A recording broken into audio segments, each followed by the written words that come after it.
لَهُ دَعْوَةُ الْحَقِّ. To Him alone is the supplication of truth. And those they call upon besides Him do not respond to them with a thing, except as one who stretches his hands toward water from afar, calling it to reach his mouth. But it will not reach it. If you're thirsty, and you just extend your hand out and you say, water, come here water. Will water ever come? No. Or if your palm is open and you take some water in your hand and you try to drink like that, by the time your hand reaches the mouth, what will happen? All the water will fall. Why is it that children find it so difficult to rinse their mouth with their hands? They need a cup. Why? Because they don't know how to keep water in their hand. So if it's an open palm, the water will never reach the mouth. And the supplication of the disbelievers is not but an error. Meaning those who call upon other than Allah, their effort is like this. It's as if a person is just asking water to come to it. Will it ever come? No. Water is makhluk, right? It does not have a will of its own. It cannot help us by its own will. It's a means. It's a creation that Allah has created for our benefit. So we don't worship water. We use it. We don't get overly attached to it. We don't depend on it. We depend on who? Allah, knowing that Allah has created this water for us. So calling upon other than Allah, this is a useless effort. It doesn't bring any benefit to a person. And to Allah prostrates whoever is within the heavens and the earth, willingly or by compulsion, and their shadows as well in the mornings and the afternoons. So when you go out, it's sunny, it's hot, look at the shadow. Look at the shadow and think, my shadow is lying down for Allah. Lying down. And what am I doing? Do I also prostrate to Allah? Literally, meaning physically, the physical prostration. And also, do I humble myself before Allah? Do I also just surrender before Allah? Everything surrenders to Allah. And if my shadow is prostrating to Allah, why shouldn't I prostrate to Allah? And when we do prostrate to Allah, how is it that we should prostrate properly? On 7 bones. On 7 bones. The Prophet ﷺ said, when a person prostrates, he prostrates on 7 parts of the body. His face, and that means his forehead and nose, both should be touching the floor. His hands, so that means our palms should be touching the floor.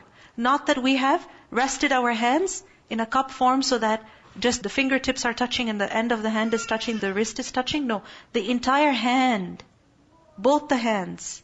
And his knees, the knees should also be touching the floor. And the feet should also be touching the floor. Because sometimes, either we rest our feet and lift up our knee a little bit in sujood, or we lift up our toes a little bit. No, all 7 bones, this is proper sajda. This is proper sajda. Say, who is Lord of the heavens and the earth? Say, Allah. Say, have you then taken besides Him allies, not possessing even for themselves any benefit or any harm? Say, is the blind equivalent to the seeing, or is darkness equivalent to light? Or have they attributed to Allah partners who created like His creation, so that the creation of each seemed similar to them? Say, Allah is the creator of all things, and He is the one, the prevailing. He sends down water from the sky, rain, and valleys flow according to their capacity. Each takes according to his or her capacity. Ramadan has come with its blessings. Each will only take what he wants to take. Likewise, Allah has sent the Quran. Each will only take as much as he is interested in. And this is general. Good, Allah subhanahu wa ta'ala has spread it. How much is it that we take? According to our capacity. And our capacity is according to our desire, our want. How much of this do I want? You know, it's like when you go to a store, you have a whole cart. It's up to you. You can fill it to the top, or you can come out empty. With that cart completely empty. It's up to you. So likewise, Allah sends down rain from the sky. Valleys flow according to their capacity. And the torrent carries a rising foam, meaning as the water flows, then there is foam, scum that rises to the surface of the water. You know, when a person seeks ilm, when a person thinks about amal, when a person goes out in the way of Allah, then trials come, then difficulties come.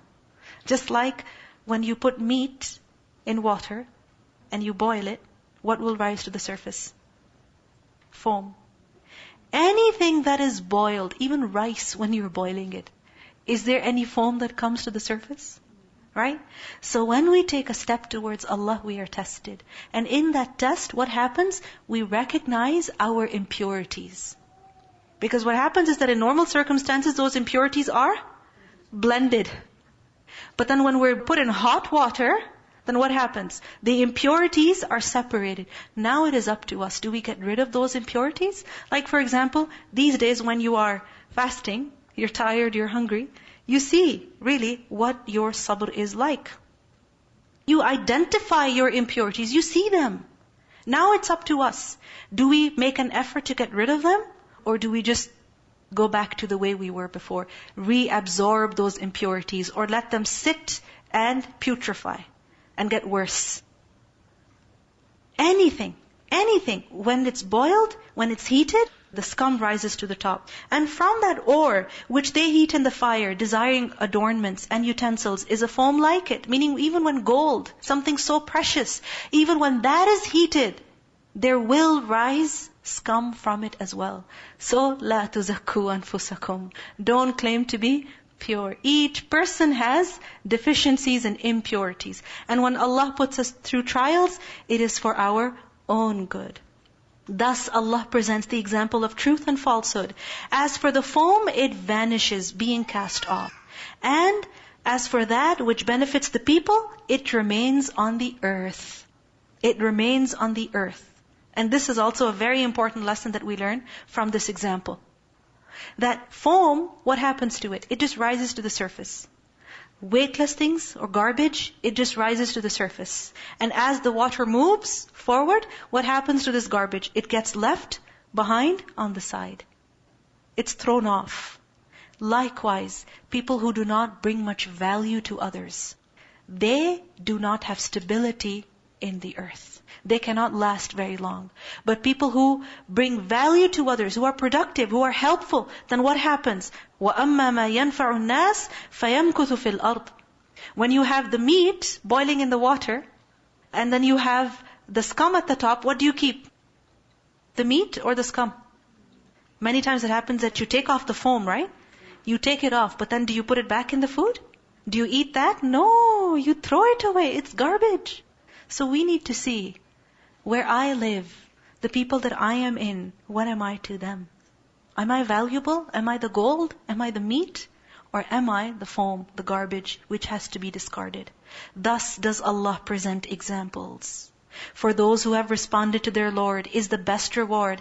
But those who did not respond to Him, if they had all that is in the earth entirely and the like of it with it, they would attempt to ransom themselves thereby. Those will have the worst account, and their refuge is hell, and wretched is a resting place. You see, Yusuf a.s., wasn't he beneficial wherever he was? Wherever he was. Even when he was picked up by the caravan, at least they made some money by selling him. And then when he was as a slave, he worked hard. In the prison, he's helping, he's a muhsin. And then later on, when he's got all the power that he has, still when his brothers come to him, they say, إِنَّا نَرَاكَ مِنَ الْمُحْسِنِينَ. So who is it that made it to the top? Who is it that remained? Yusuf a.s., right?